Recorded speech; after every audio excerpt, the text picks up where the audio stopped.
Estamos de volta. Hoje nós estamos falando sobre o livro Santo Agostinho, A Vida e Obra de um Filósofo a Serviço da Humanidade. Estamos conversando com o seu autor, que é Fábio Dionisi.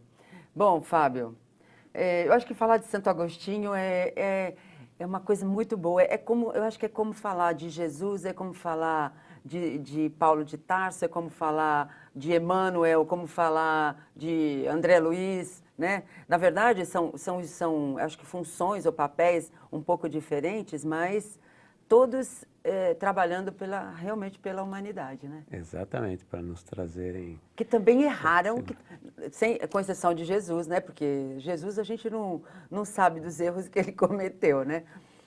Mas, por exemplo, Emmanuel, André Luiz, Paulo de Tarso, eu acho que até mesmo São Francisco. São Francisco. Também teve lá suas dificuldades, tiveram suas dificuldades, né? É. E conseguiram superar. E isso, eu acho que isso é um consolo, mas é um estímulo muito grande para nós seguirmos com a nossa jornada. A nossa missão aqui é tão pequena diante dessas missões que eles tiveram para a humanidade, que continuam tendo, porque continuam trabalhando em favor da humanidade, né? Que a gente não pode nem reclamar. Você concorda que a gente não pode reclamar? É verdade. É. Obviamente que não podemos reclamar. Eu acho que as influências que eles tiveram foram, por exemplo, Santo Agostinho teve influências importantes para ele chegar ao ponto que ele chegou, certo? Isso. Mas eu acho que o caminho deles foi um pouco mais difícil do que está sendo o nosso. Você concorda com isso? Das influências que nós estamos tendo hoje? E naquela época foi pior do que agora? Mais difícil para eles. Eu acho que o mais difícil, assim, as influências eu acho que era mais, não é que eram mais difíceis, eram menores, eram mais difíceis do que nós temos. Hoje nós temos muito mais facilidades, é isso que eu quero dizer.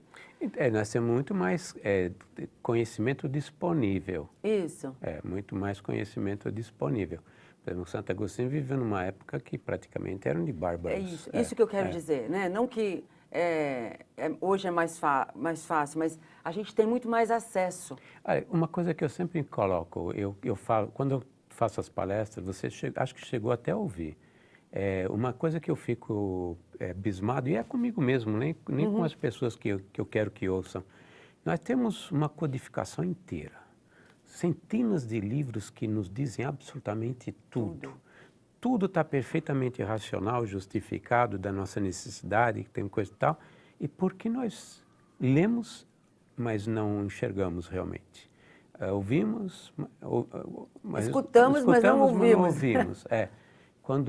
E a gente faz escolhas e, poxa vida, a gente está postergando a felicidade na realidade, né? Exato. Porque o que mais o homem busca, e o Santo Agostinho dizia isso, o que o homem mais busca em essência é a felicidade. Não é a perfeição, é a felicidade. É a felicidade. Porque quando você consegue fazer as coisas adequadamente, corretamente, dentro das leis divinas, você alcança a felicidade. Mas nós não fazemos. Não fazemos também por ignorância. Sim. Porque se realmente, quando a gente internalizasse, né, se assim, tornasse isso realmente nosso, dentro do nosso cerne, o conhecimento, a gente realmente acreditasse, a gente deixaria de fazer. Eu acho que a gente tem muita teoria, mas a gente ainda não compreende direito.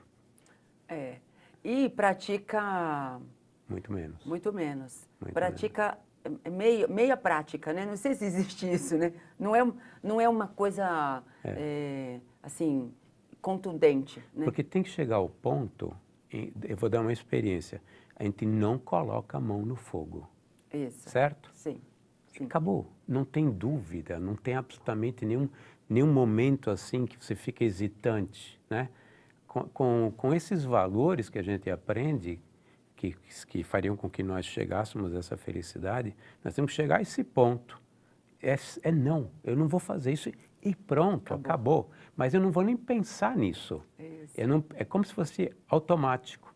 Eu não preciso nem pensar, já é automático. Por isso que a gente não internalizou, porque por algum motivo nós ainda não compreendemos toda a essência. Lemos, eu posso reproduzir palavras, mas eu realmente ainda não alguma coisa não me mexeu lá dentro É ainda. como querer decorar matemática, né? É.